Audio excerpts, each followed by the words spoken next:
당신의 이름이 당신 것이 아니라면 어떻게 될까요? 58세 버스기사 이상철은 막차에서 쓰러진 84. 세 노인의 주머니에서 낡은 청첩장을 발견합니다. 그 청첩장 속 신부 이름은 놀랍게도 자신의 어머니 박정임이었죠. 하지만 어머니는 평생 결혼한 적이 없다고 말했습니다. 청첩장을 따라간 진실은 더욱 충격적이었습니다. 그 노인은 어머니의 의붓 오빠이자 서류상 남편이었고 회계 비리를 숨기기 위해 여동생의 이름으로 위장 혼인신고를 했던 것입니다. 그로 인해 어머니는 평생 결혼도 출생신고도 하지 못했고 이상철은 법적으로 존재하지 않는 아들로 살아왔습니다. 50년 동안 도용당한 이름, 그리고 그 이름 속에 숨겨진 휴면 계좌. 한 장의 청첩장이 밝혀낸 진실은 한 가족의 삶 전체를 뒤흔들었습니다. 자, 지금부터 무슨 특별한 사연이 있었는지 알아보기 전 좋아요와 구독은 영상을 만드는데 큰 힘이 됩니다. 그럼 지금 바로 시작해 보겠습니다. 저는 이상철이라고 합니다. 올해 58세이에요. 시외버스 기사로 30년을 일했습니다. 매일 같은 노선을 달렸죠. 서울에서 출발해서 경기도 끝자락까지 가는 길이었어요. 새벽 5시 첫 차부터 밤 11시 막차까지 하루에 7번을 왕복했습니다. 몸은 피곤했지만 이 일이 싫지는 않았어요. 사람들을 안전하게 목적지까지 데려다 주는 게 제 책임이었고 자부심이었죠. 이제 한 달 후면 은퇴입니다. 정년이에요. 30년을 달린 이 길을 이제 떠나야 하죠. 솔직히 아쉬움도 크고 두려움도 있었어요. 은퇴 후에 뭘 하며 살아야 할지 막막했거든요. 하지만 어쩔 수 없는 일이죠. 나이가 들면 물러나야 하는 게 세상의 이치니까요. 그날은 10월 말이었어요. 날씨가 꽤 쌀쌀했습니다. 저녁 막차 시간이 되어서 버스에 올랐죠. 차고지에서 출발할 때만 해도 평범한 하루의 끝이라고 생각했어요. 별일 없이 운행을 마치고 집에 가서 쉬겠거니 했죠. 첫 정류장, 두 번째 정류장을 지나며 손님들이 올랐어요. 퇴근하는 직장인들, 학원 끝나고 가는 학생들, 장을 보고 돌아가는 어르신들. 다들 지친 얼굴들이었습니다. 저도 피곤했어요. 하루 종일 운전대를 잡고 있으면 어깨며 허리가 뻐근하거든요. 종점을 서너 개 남겨둔 정류장에서 노인 한 분이 타셨어요. 백미러로 보니 80은 넘어 보이는 할아버지였습니다. 허리가 많이 굽으셨고 걸음도 느렸어요. 계단을 올라오시는데 한참 걸렸죠. 저는 조금만 기다렸습니다. 노인분들은 천천히 타시게 해드려야 해요. 서두르면 다치시거든요. 어서 오세요. 노인은 대답 없이 뒷좌석으로 가셨어요. 가장 뒤쪽 구석자리에 앉으셨습니다. 표정이 참 쓸쓸해 보였어요. 뭔가 깊은 걱정이 있으신 것 같았죠. 하지만 저는 그냥 운전에 집중했습니다. 손님 한 분 한 분의 사정까지 다 헤아릴 수는 없잖아요. 다음 정류장에서 몇 명이 더 탔어요. 그리고 또 몇 정류장을 지나며 사람들이 내렸습니다. 종점이 가까워질수록 차 안은 점점 비었어요. 마지막 정류장을 지나고 종점으로 향할 때쯤 차 안엔 그 노인 한 분만 남아 계셨습니다. 손님, 곧 종점입니다. 대답이 없었어요. 이상하다 싶어서 백미러를 다시 봤죠. 노인은 의자에 기댄 채 움직이지 않으셨어요. 혹시 주무시나 싶었는데 뭔가 이상했습니다. 자는 것과는 다른 느낌이었어요. 종점에 도착해서 차를 세웠습니다. 뒤로 가봤어요. 손님, 도착했습니다. 손님. 노인은 눈을 감고 계셨어요. 어깨를 흔들어 봤지만 반응이 없었습니다. 순간 가슴이 철렁 내려앉았어요. 얼굴을 가까이 대보니 숨은 쉬고 계셨어요. 하지만 의식이 없으신 것 같았죠. 손님, 정신 차리세요. 다시 한번 흔들어 봤지만 소용없었어요. 급하게 119에 전화했습니다. 여보세요. 구급차 좀 보내주세요. 버스 안에 노인분이 쓰러지셨어요. 위치를 알려주고 기다렸어요. 손이 떨렸습니다. 30년간 버스를 몰았지만 이런 일은 처음이었어요. 차 안에서 손님이 쓰러지다니.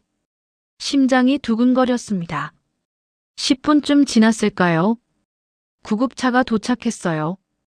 구급대원들이 노인을 들것에 옮겼습니다. 저도 함께 구급차에 탔어요. 보호자가 없으니 누군가는 같이 가야 했거든요. 병원까지 가는 내내 불안했어요. 노인의 손을 잡아봤습니다. 차가웠어요. 주름 가득한 손이었죠. 살아온 세월이 느껴지는 손이었어요. 할아버지, 괜찮으실 거예요. 곧 병원 도착해요. 혼잣말처럼 중얼거렸습니다. 노인은 여전히 눈을 감고 계셨어요. 응급실에 도착했어요. 의료진이 노인을 데리고 안으로 들어갔습니다. 저는 밖에서 기다렸죠. 1시간쯤 지났을까요? 의사 선생님이 나오셨어요. 보호자 되시나요? 아니요, 저는 버스 기사인데요. 제 차에서 쓰러지셨어요. 그러시군요. 일단 혼수 상태입니다. 뇌졸중으로 보여요. 심각한가요? 나이도 있으시고 상태가 좋지 않아요. 보호자 연락처 같은 거 아세요? 아니요. 저도 처음 뵙는 분이에요. 의사 선생님이 난감한 표정을 지었어요. 신분증이나 지갑, 휴대폰 같은 거 있으세요? 제가 확인해 볼게요. 노인의 소지품을 가져왔어요. 낡은 재킷 하나와 작은 가방이 전부였습니다. 재킷 주머니를 뒤져봤어요.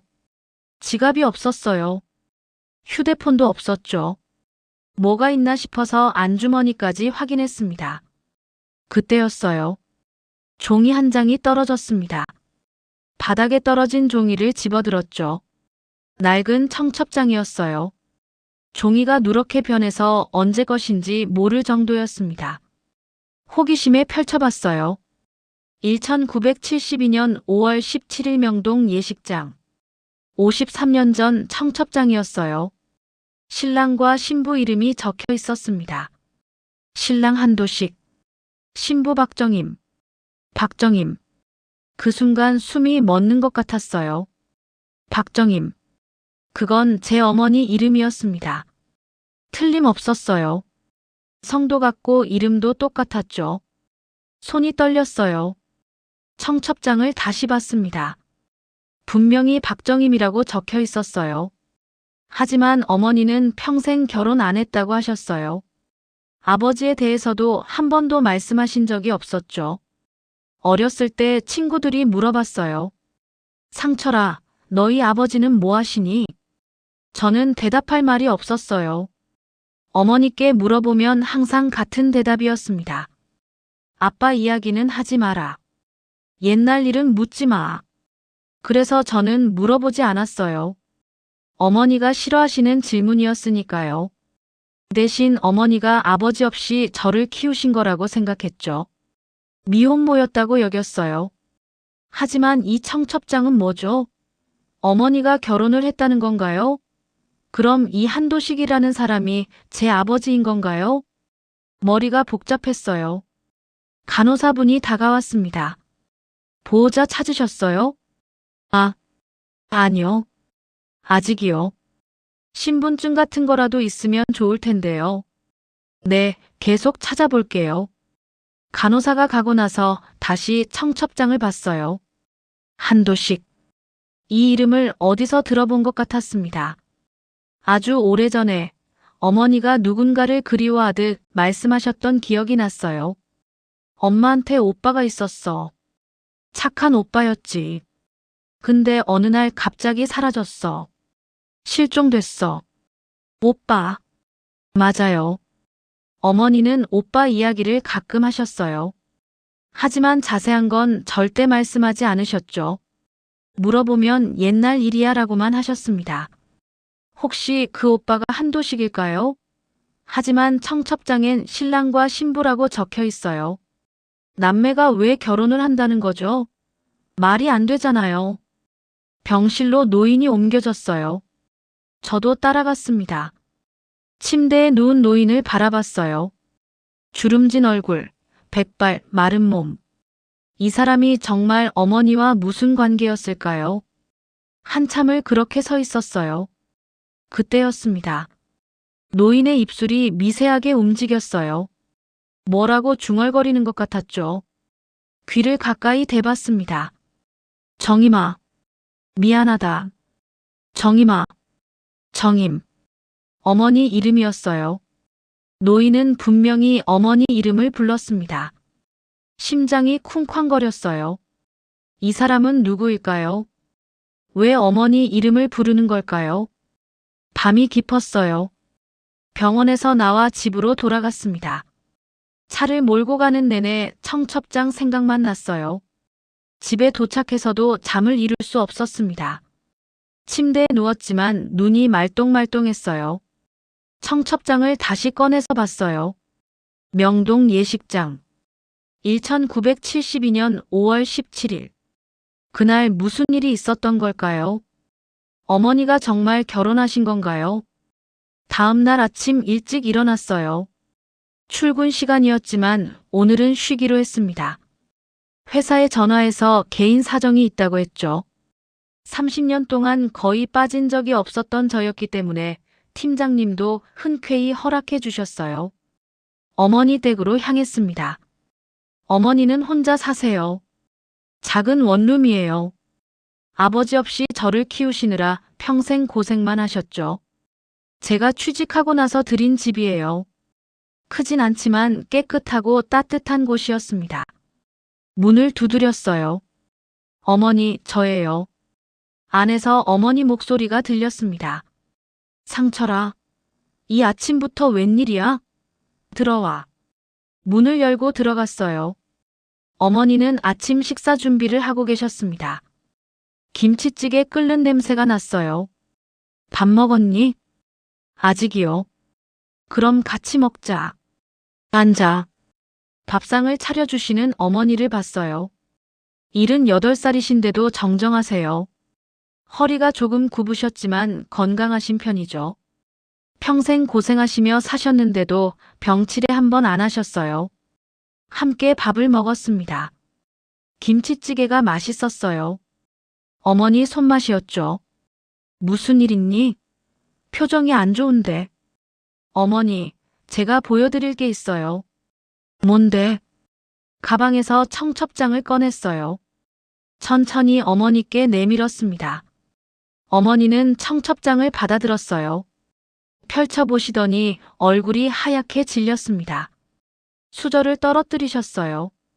손이 부들부들 떨리기 시작했죠. 이게 어디서 난 거야? 목소리가 떨렸어요. 두려움이 묻어 있었습니다. 어머니, 이 사람 누구예요? 박정임이 어머니 이름 맞죠? 어머니는 청첩장을 움켜주셨어요. 종이가 구겨졌습니다. 상철아, 이거 어디서 났어? 대체 어디서? 막차에 탄 노인분 주머니에서 나왔어요. 그분이 쓰러지셔서 병원에 모셨는데 그 사람이 살아있었어? 어머니 얼굴에 충격과 공포가 섞여 있었어요. 어머니 아세요? 한도식이라는 사람. 그 이름을 듣자마자 어머니가 비명처럼 소리쳤습니다. 그 이름 다시는 꺼내지 마. 절대로. 평생 화를 내신 적 없던 어머니였어요. 저를 키우면서도 한 번도 소리를 지르신 적이 없었죠. 그런 어머니가 이렇게 격하게 반응하시는 건 처음 봤습니다. 어머니, 나가. 상철아, 제발 나가줘. 제발. 어머니는 방으로 들어가셨어요. 문을 쾅 닫으셨습니다. 안에서 우는 소리가 들렸어요. 어머니가 우시는 소리였습니다. 저는 그 자리에 얼어붙었어요. 어떻게 해야 할지 몰랐습니다. 어머니를 위로해야 할까요? 아니면 그냥 나가야 할까요? 한참을 망설이다가 밖으로 나왔어요. 문을 닫는데 손이 떨렸습니다. 어머니가 왜 저렇게 반응하시는 걸까요? 청첩장엔 대체 무슨 비밀이 숨어 있는 걸까요? 집으로 돌아오는 길에 머릿속이 복잡했어요. 청첩장, 한도식, 박정임. 이 세 개의 단어가 계속 맴돌았습니다. 집에 도착해서 인터넷을 뒤졌어요. 한도식이라는 이름을 검색해봤지만 아무것도 나오지 않았습니다. 너무 흔한 이름이었거든요. 그럼 다른 방법을 써야겠다고 생각했어요. 다음 날 시청으로 갔습니다. 민원실에 가서 직원에게 물었어요. 혼인관계 기록 좀 찾아볼 수 있을까요? 본인 거 아니면 가족관계 증명서 필요한데요. 제 어머니 거예요. 제가 자식이고요. 신분증과 가족관계 증명서를 보여줬어요. 직원이 확인하더니 고개를 끄덕였습니다. 어머님 성함이요? 박정임이요. 생년월일은? 생년월일을 알려줬어요. 직원이 컴퓨터를 두드렸습니다. 혼인 기록 찾으시는 거죠? 언제쯤 된 건지 아세요? 1972년 5월쯤일 거예요. 오래됐네요. 시간 좀 걸릴 겁니다. 기다리세요. 1시간쯤 기다렸을까요? 직원이 서류를 들고 왔어요. 찾았습니다. 1972년 5월 17일 혼인신고 되어 있네요. 가슴이 철렁했어요. 진짜요? 혼인신고가 되어 있어요? 네. 신랑 한도식, 신부 박정임. 1972년 5월 17일 신고. 그럼 어머니가 정말 결혼하신 거네요? 서류상으론 그렇죠. 근데 특이한 점이 있어요. 뭔데요? 신고자가 신랑 단독이에요. 보통은 신랑 신부가 같이 하거나 대리인이 하는데 이건 신랑 혼자 한 거예요. 신부 동의 없이요? 서명이 없네요. 신부 본인 서명이 없어요. 충격이었어요. 어머니 동의도 없이 혼인신고가 됐다는 건가요? 그럼 이거 불법 아니에요? 당시엔 가능했어요. 지금은 불가능하지만 70년대엔 한쪽만 신고해도 됐거든요. 물론 나중에 문제가 생길 수 있었지만요. 주소도 나와 있나요? 네, 여기요. 당시 주소는 서울시 영등포구. 주소를 받아 적었어요. 손이 떨렸습니다. 어머니는 이 결혼에 대해 모르셨을 수도 있어요. 아니, 분명히 모르셨을 거예요. 그렇지 않고서야 저런 반응이 나올 리 없죠. 이혼 기록은 없나요? 확인해 볼게요. 직원이 다시 컴퓨터를 봤어요. 이혼 기록 없네요. 그러니까 법적으로는 아직 부부로 등록되어 있어요. 53년 동안요? 네. 한쪽이 사망신고되면 자동으로 혼인관계가 해소되는데 사망신고도 안 되어 있으니까 지금도 유효해요. 머리가 어지러웠어요. 어머니는 53년 동안 법적으로 기혼 여성이었던 거예요. 그것도 본인도 모르는 사이에. 시청을 나와 그 주소로 향했습니다. 서울시 영등포구. 오래된 동네였어요. 재개발로 거의 다 허물어진 곳이었죠. 옛날 건물들이 듬성듬성 남아 있었습니다. 동네를 걸으며 사람들에게 물어봤어요. 여기 예전에 시멘트 공장 있었나요? 아, 그 공장. 옛날에 있었지. 진작에 문 닫았어. 언제쯤 문 닫았어요? 80년대, 90년대. 정확히는 모르겠는데 오래됐어. 혹시 한도식이라는 사람 아세요? 노인 한 분이 고개를 갸웃했어요. 한도식? 어디서 많이 들어본 이름인데. 잠깐만. 한참을 생각하시더니 손가락을 탁 치셨어요. 아, 그 사람 공장에서 문제 일으킨 사람 아냐? 맞다, 한도식이야. 무슨 문제요? 자재 빼돌린다고 난리 났었어. 회계하던 사람이었는데 공장 자재 팔아먹고 그랬다더라고. 그래서요? 증거가 없어서 그냥 넘어갔대. 근데 그 후로 그 사람 잠적했지. 어디 갔는지 아무도 몰라. 자재를 빼돌렸다. 점점 윤곽이 보이기 시작했어요. 돈 문제가 있었고 그걸 숨기려고 뭔가 한 거겠죠. 그 사람 가족은 없었어요? 글쎄, 여동생이 있었다는 얘기는 들었는데. 자세히는 몰라.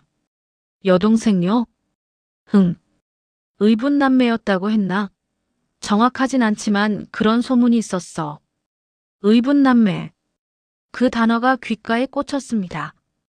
어머니와 한도식은 진짜 남매가 아니었던 거예요.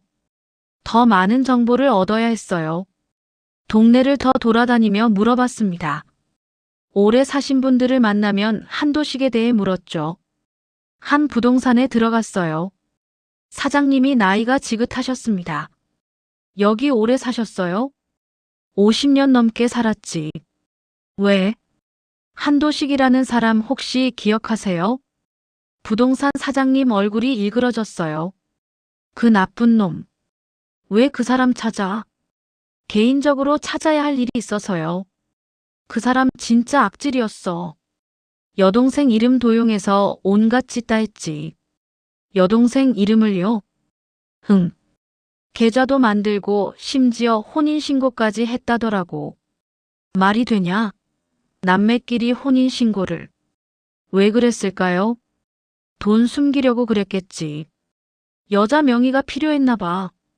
당시엔 그런 식으로 재산 숨기는 사람들이 많았거든. 그 여동생은 어떻게 됐어요? 불쌍하지. 그 일 있고 나서 서울 떠났대. 아마 시골로 내려갔을 거야. 젊은 여자가 그런 일 당하면 살 수가 없잖아. 나이가 어떻게 되셨어요, 그분? 20대 중반. 그 정도였던 것 같은데. 예쁘고 똑똑한 아가씨였다고 들었어. 교사였다던가. 교사. 맞아요. 어머니는 젊었을 때 교사셨어요. 그 이야기는 들었습니다. 그 오빠 때문에 인생 망쳤지. 결혼도 못하고. 왜 결혼을 못해요? 이미 기혼으로 등록되어 있으니까. 그걸 풀려면 이혼을 해야 하는데 그 오빠가 사라져버렸잖아. 이혼도 못하는 거지. 모든 퍼즐이 맞춰지기 시작했어요. 한도식은 비리로 번 돈을 숨기려고 여자명의 계좌가 필요했어요. 그래서 의붓 여동생인 어머니를 이용한 거죠. 혼인신고를 해서 법적으로 부부로 만들고 그 명의로 계좌를 만들어 돈을 숨긴 겁니다. 그리고 일이 끝나자 도망쳤어요. 어머니를 기혼 여성으로 남겨둔 채. 어머니는 그 사실도 모르고 살았을 거예요. 나중에 알았을 때는 이미 늦었겠죠. 한도식은 사라졌고 어머니는 이혼도 못하는 상황이 된 거예요. 그렇다면 저는요? 제 출생신고에 아버지란이 비어있는 이유는 뭘까요? 어머니가 누군가를 사랑했지만 결혼하지 못했던 거겠죠. 이미 법적으로 다른 사람의 아내였으니까요. 가슴이 아팠어요. 어머니가 얼마나 힘드셨을까요? 사랑하는 사람을 만났는데 결혼할 수 없고 아이를 낳았는데 아버지 이름조차 쓸 수 없었던 그 심정이. 집으로 돌아왔어요. 온몸에 힘이 빠졌습니다. 소파에 앉아 멍하니 있었어요. 시계를 보니 밤 10시였습니다. 어머니한테 전화를 걸었어요. 한참 만에 받으셨어요. 여보세요. 목소리가 쉬어 있었어요. 많이 우신 것 같았습니다. 어머니, 저예요. 어머니, 제가 다 알았어요. 한도식, 어머니 의붓 오빠 맞죠? 그 사람이 어머니 이름으로 혼인신고한 것도 알아요. 긴 침묵이 흘렀어요. 전화 너머로 어머니 숨소리가 들렸습니다. 어떻게 알았니? 시청 가서 기록 봤어요. 부동산 사장님한테도 들었고요. 상철아. 어머니, 한번 만나요. 제대로 이야기 들어야겠어요. 엄마가 미안하다. 무슨 말씀을요? 어머니 잘못이 아니잖아요. 내일 와라. 엄마가 다 말할게. 다음 날 아침 일찍 어머니 댁으로 갔어요. 문을 열어주신 어머니는 많이 초췌해 보이셨습니다. 밤새 한숨도 못 주무신 것 같았어요. 들어와. 거실에 앉았어요. 어머니가 차를 내오셨습니다. 손이 여전히 떨렸어요. 엄마가 다 말할게. 이제 더 숨겨봤자 소용없으니까. 천천히 말씀하세요, 어머니. 어머니가 깊은 한숨을 쉬셨어요. 그리고 53년 전 이야기를 시작하셨습니다. 1972년이었어. 엄마 나이 25살 때. 그때 난 초등학교 교사였어. 서울 변두리 학교에서 아이들 가르치고 있었지. 네. 도식이는 내 의붓 오빠였어. 진짜 오빠는 아니었어. 엄마 아버지가 재혼하시면서 생긴 오빠였지. 그래서 피는 안 섞인 거군요. 흥. 근데 우린 친남매처럼 지냈어. 도식이는 나한테 잘해줬거든. 부모님 돌아가시고 나서 나를 많이 챙겨줬지. 어머니 눈에 눈물이 고였어요. 도식이는 시멘트 공장에서 회계 일을 했어. 성실한 사람이었어. 적어도 난 그렇게 생각했지. 그런데요, 어느 날 오빠가 찾아왔어. 급하게 돈이 필요하다고 했어. 회사 돈을 잠깐 빌려 써야 한다고. 나한테 명의 좀 빌려달라고 했지.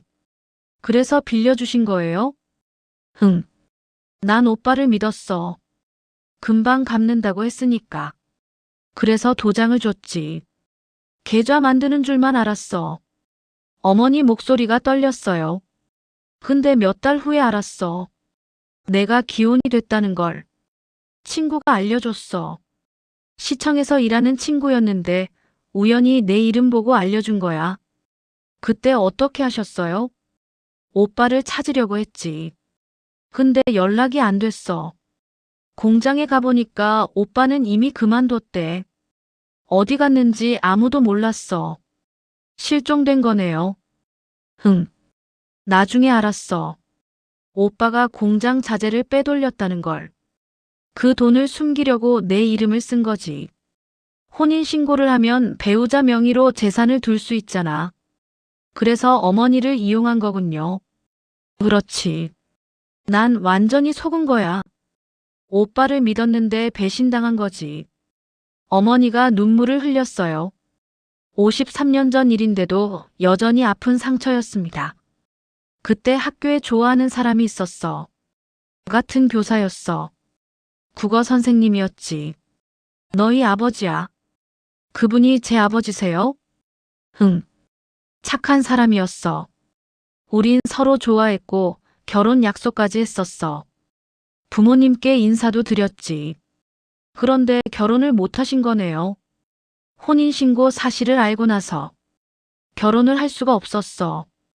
난 이미 서류상으로 다른 사람의 아내였으니까. 아버지는 뭐라고 하셨어요? 괜찮다고 했어.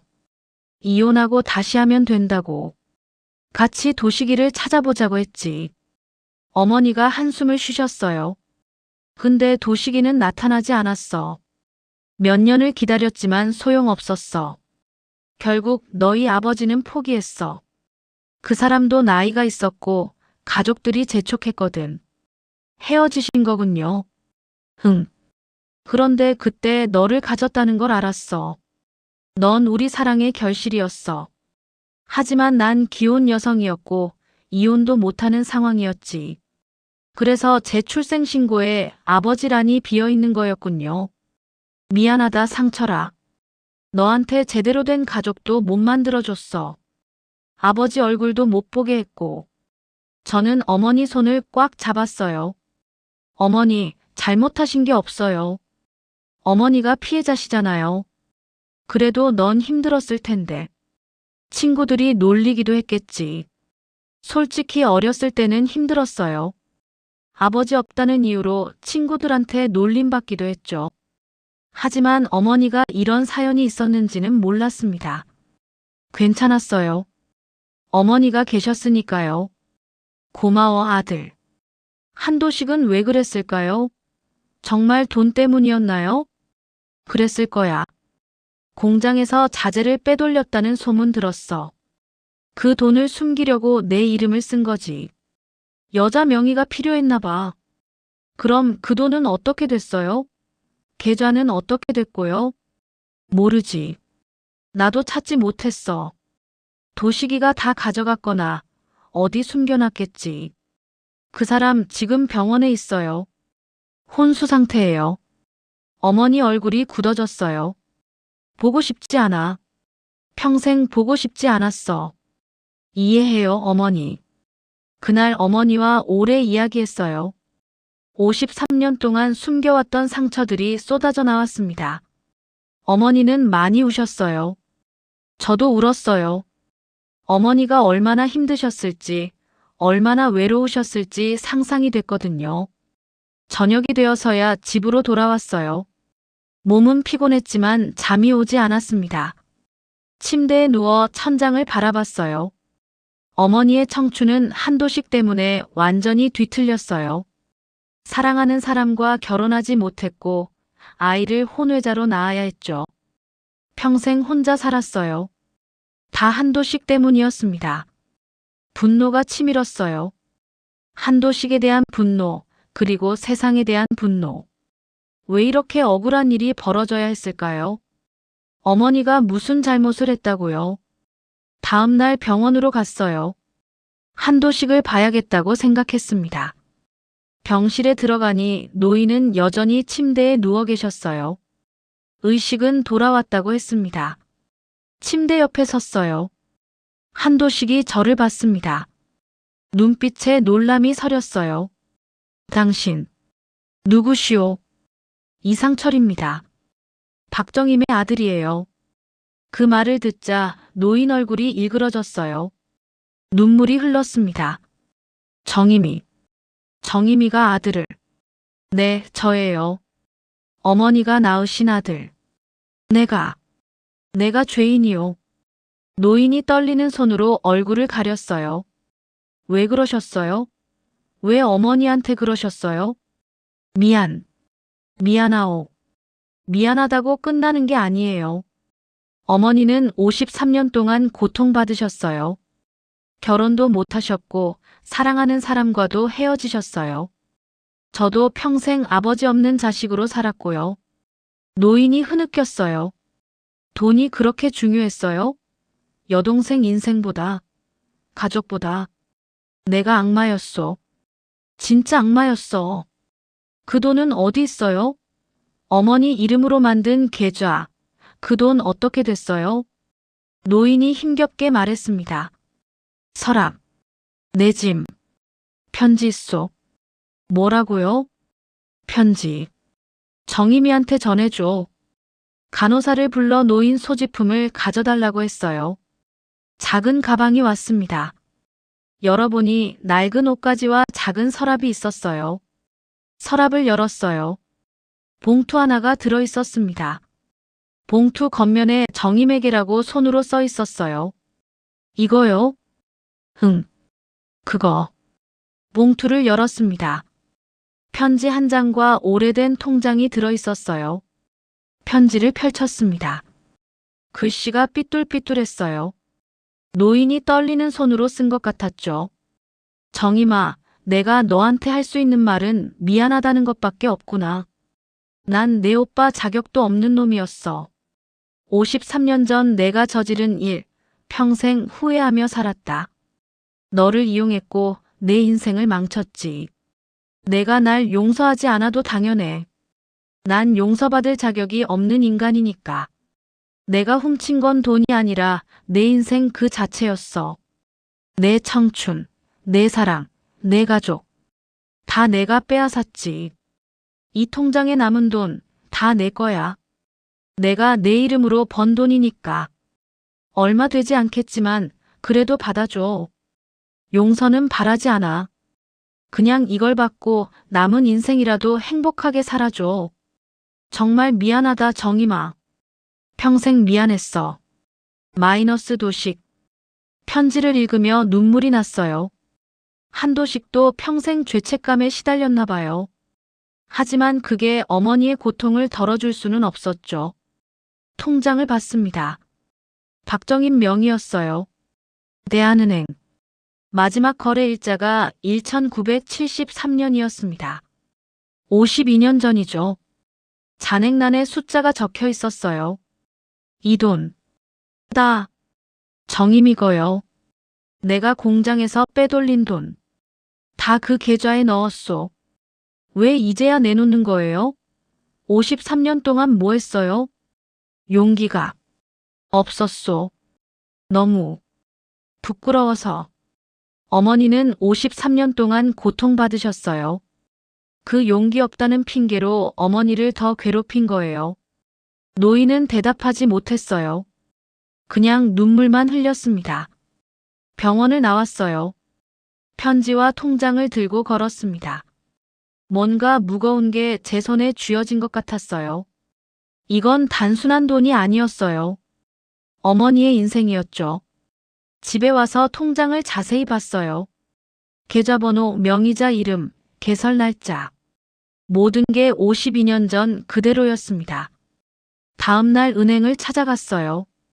창구에 앉아 통장을 내밀었습니다. 이 통장 아직 유효한가요? 직원이 통장을 보더니 눈이 휘둥그레졌어요. 와, 이거 1973년 거네요. 50년도 넘었어요. 확인 좀 해주실 수 있을까요? 네, 잠깐만요. 직원이 자리를 떠났어요. 한참을 기다렸습니다. 다른 직원과 함께 돌아왔어요. 과장님인 것 같았죠. 고객님, 이 통장 어떻게 가지고 계세요? 제가 찾은 거예요. 명의자가 제 어머니거든요.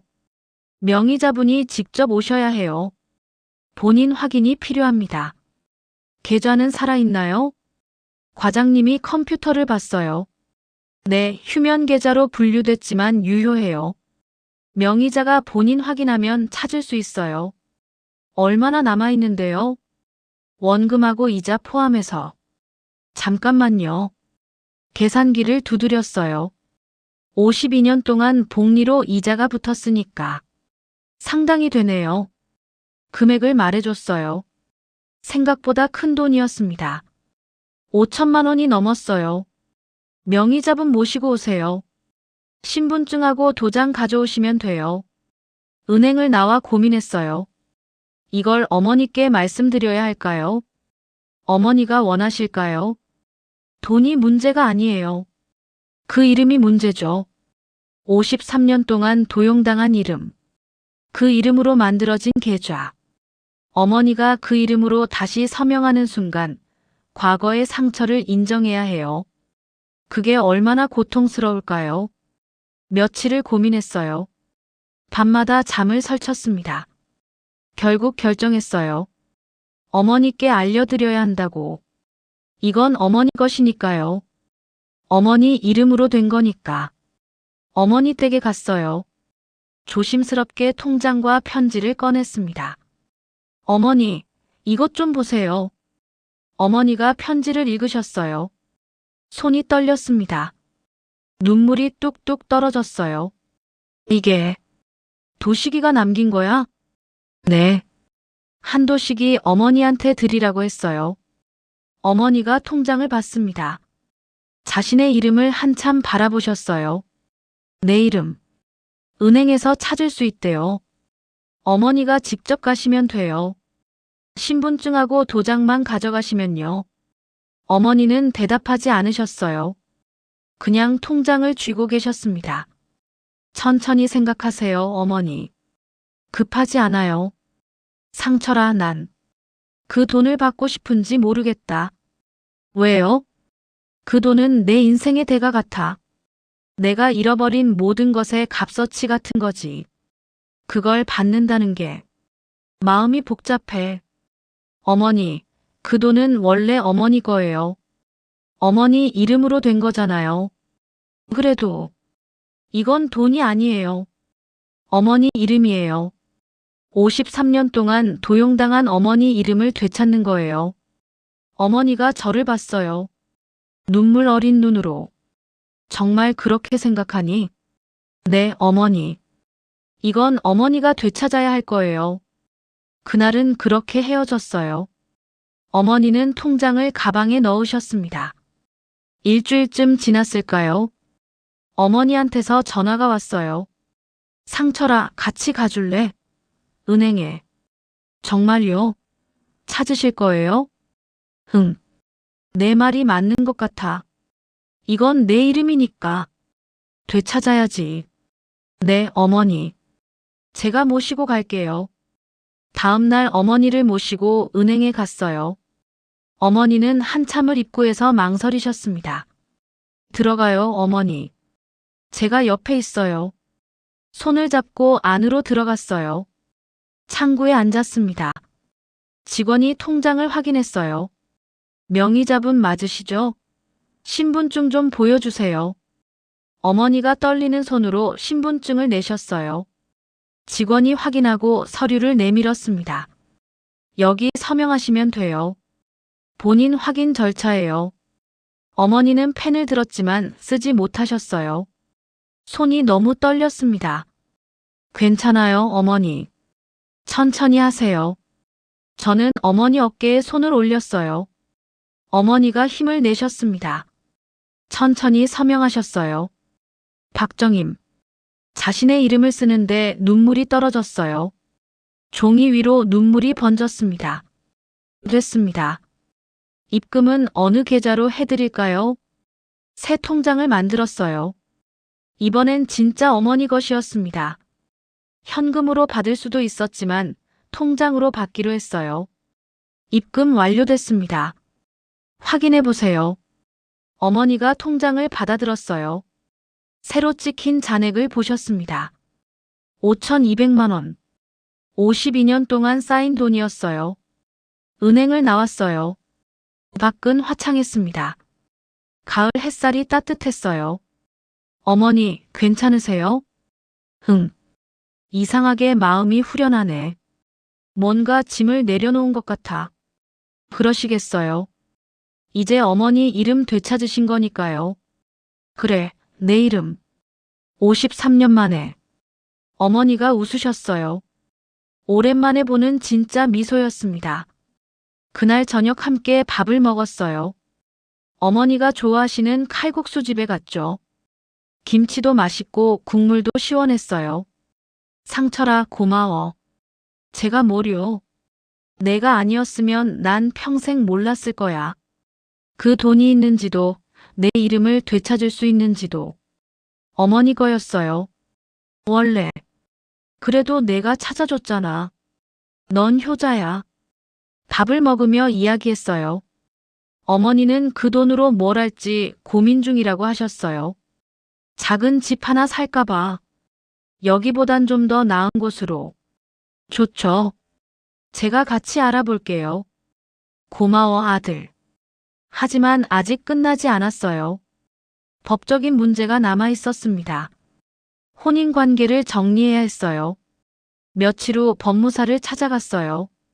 상황을 설명했습니다. 혼인신고 무효 소송을 하시면 돼요. 어떻게 하는 건가요? 부정한 방법으로 이뤄진 혼인이니까 무효 사유가 돼요. 증거만 있으면 가능합니다. 증거는 있어요. 시청 기록, 편지, 증언들. 그럼 진행해 볼 수 있어요. 시간은 좀 걸리겠지만요. 소송을 준비했어요. 시청에서 혼인신고 서류 사본을 떼왔고 한도식의 편지도 증거로 제출했어요. 영등포 동네 분들의 증언도 받았죠.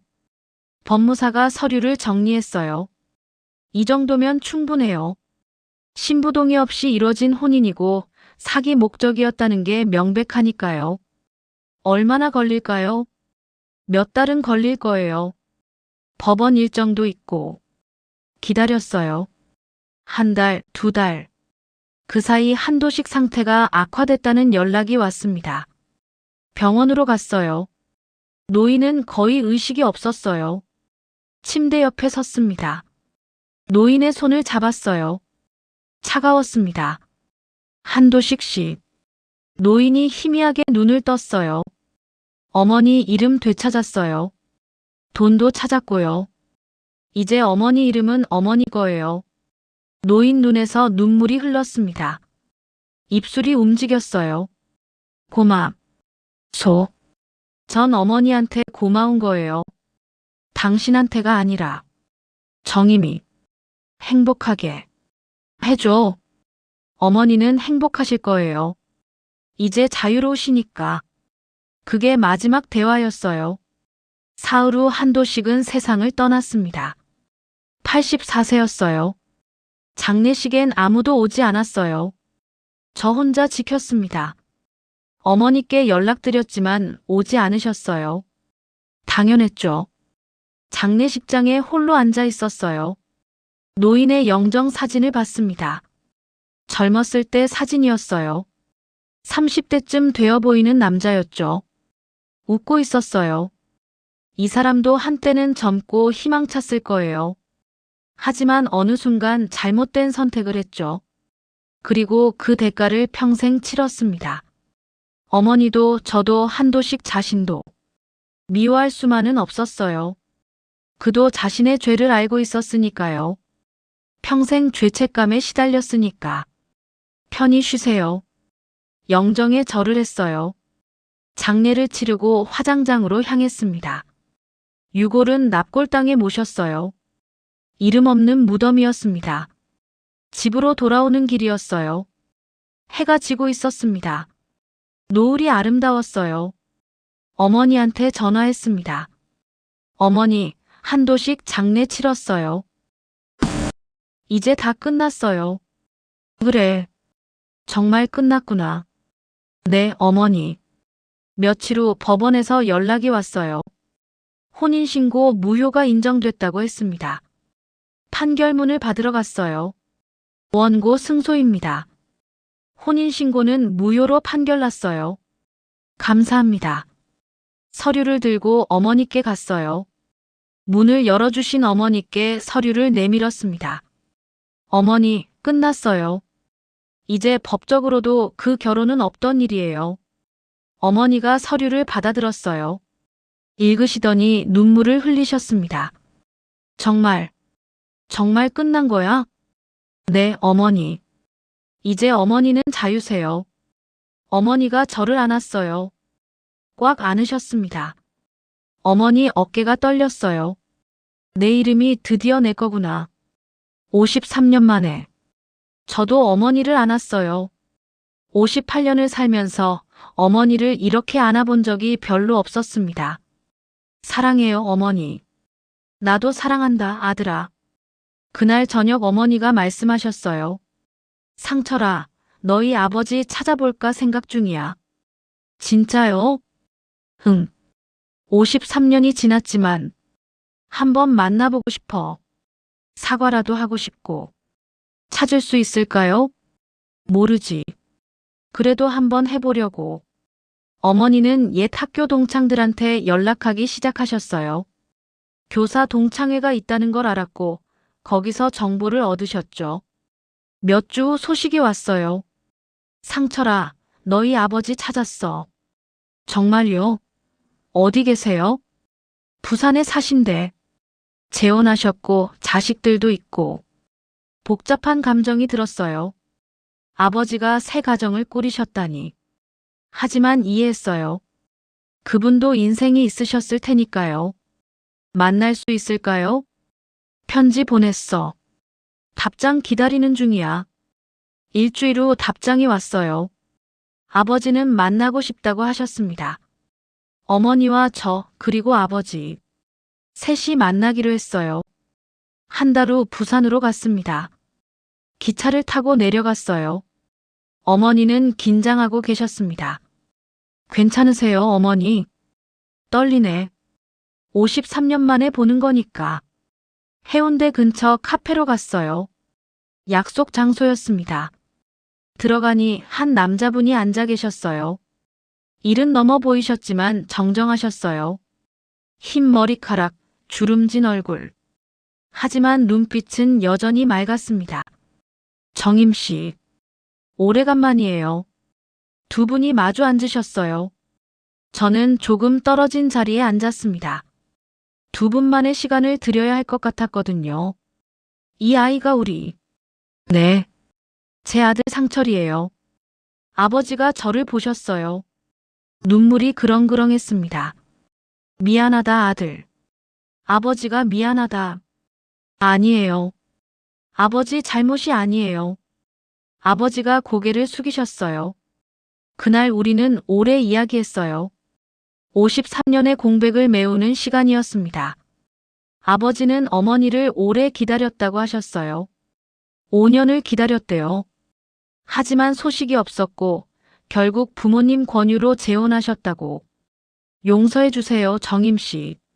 제가 끝까지 기다렸어야 했는데. 아니에요. 당신 잘못이 아니에요. 제가 미안해요. 연락도 못했고. 제가 더 찾았어야 했는데. 두 분은 과거를 정리했어요. 서로를 용서하고 이해했습니다. 그래도 상철이를 낳아줘서 고마워요. 우리 사랑의 결실이니까. 네. 이 아이가 있어서 버텼어요. 아버지가 저를 봤어요. 상철아, 늦었지만 아버지라고 불러도 될까? 순간 눈물이 났어요. 네, 아버지. 아버지가 저를 안아주셨어요. 태어나서 처음 느껴보는 아버지의 온기였습니다. 그날 저녁 함께 밥을 먹었어요. 회를 먹으러 갔죠. 바다가 보이는 식당이었습니다.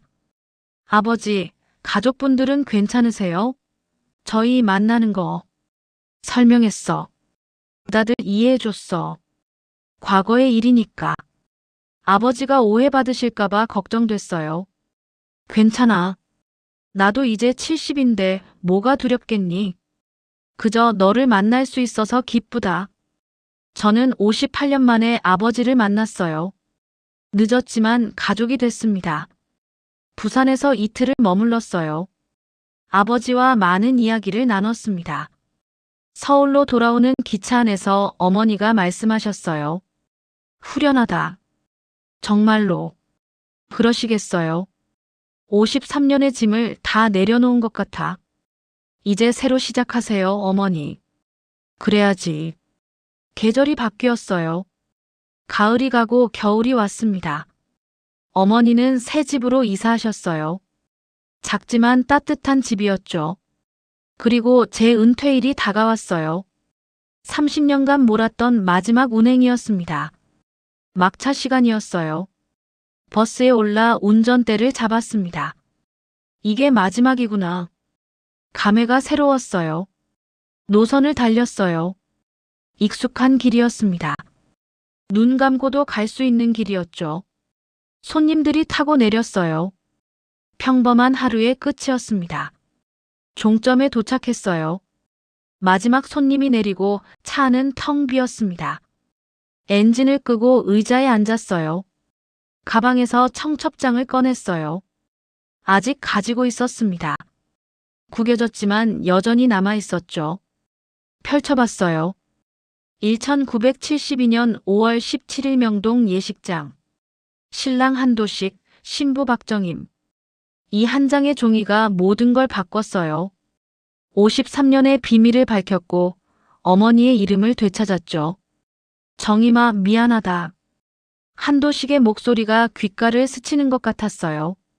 저는 청첩장을 가만히 접었습니다. 그리고 주머니에 넣었어요. 이 막차가 어머니에게 가는 길이었구나. 혼잣말처럼 중얼거렸습니다. 버스에서 내렸어요. 밤 공기가 차가웠습니다. 하늘을 봤어요. 별이 빛나고 있었어요. 회사로 열쇠를 반납하러 갔어요. 팀장님이 악수를 청하셨습니다. 수고 많았어요, 상철 씨. 30년 동안 사고 한 번 없었잖아요. 감사합니다. 앞으로 뭐 할 거예요? 천천히 생각해 볼게요. 집으로 돌아오는 길이었어요. 어머니한테서 전화가 왔습니다. 상철아, 은퇴 축하한다. 고맙습니다, 어머니. 저녁에 우리 집에 와. 아버지도 오신대. 아버지가요? 응. 서울 올라오신다고 하시더라. 알겠습니다. 갈게요. 저녁 때 어머니 집에 갔어요. 아버지가 먼저 와 계셨습니다. 상철아, 왔구나. 은퇴 축하한다. 고맙습니다, 아버지. 셋이서 식탁에 둘러앉았어요. 어머니가 준비하신 음식이 푸짐했습니다. 이제 우리 진짜 가족이네. 어머니가 웃으며 말씀하셨어요. 늦었지만 완성됐어요. 밥을 먹으며 이야기했어요. 앞으로의 계획, 꿈, 희망. 과거가 아닌 미래에 대한 이야기였습니다. 식사 후 커피를 마셨어요. 창밖으로 눈이 내리기 시작했습니다. 첫눈이었어요. 상철아, 너 앞으로 뭐 할 거니? 카페 하나 열까 생각 중이에요. 카페? 네. 작은 거요. 이름은 정했어요. 막차라고. 막차? 제 인생의 전환점이었잖아요. 그 막차에서 모든 게 시작됐으니까요. 어머니가 고개를 끄덕이셨어요. 좋은 이름이다. 그날 밤 늦게까지 함께 있었어요. 가족의 시간이었습니다. 58년 만에 처음 가진 완전한 가족의 시간. 집으로 돌아올 때 하늘을 봤어요. 눈이 계속 내리고 있었습니다. 하얗게 쌓이는 눈을 보며 생각했어요. 모든 게 새로 시작이구나. 어머니의 이름은 돌아왔어요. 53년 만에. 도용당했던 이름, 훔쳐졌던 인생. 하지만 끝내 제자리로 왔습니다. 청첩장 한 장이 바꾼 우리 가족의 이야기. 아픔도 있었고 눈물도 있었어요. 하지만 결국 행복한 결말을 맞았습니다. 그날 밤 잠들기 전에 일기를 썼어요. 어떤 이름은 훔쳐도 사라지지 않는다. 그것이 사랑이든 죄든 그 이름은 끝내 제자리로 돌아온다. 창밖에 눈은 계속 내렸습니다. 세상을 하얗게 덮으며 새로운 시작이었어요. 어머니에게도 저에게도. 이야기 들어주셔서 감사합니다. 여러 궁금한 점이나 생각도 댓글로 남겨주시면 답변 드리겠습니다. 또 다른 이야기로 여러분을 만나 뵙도록 하겠습니다.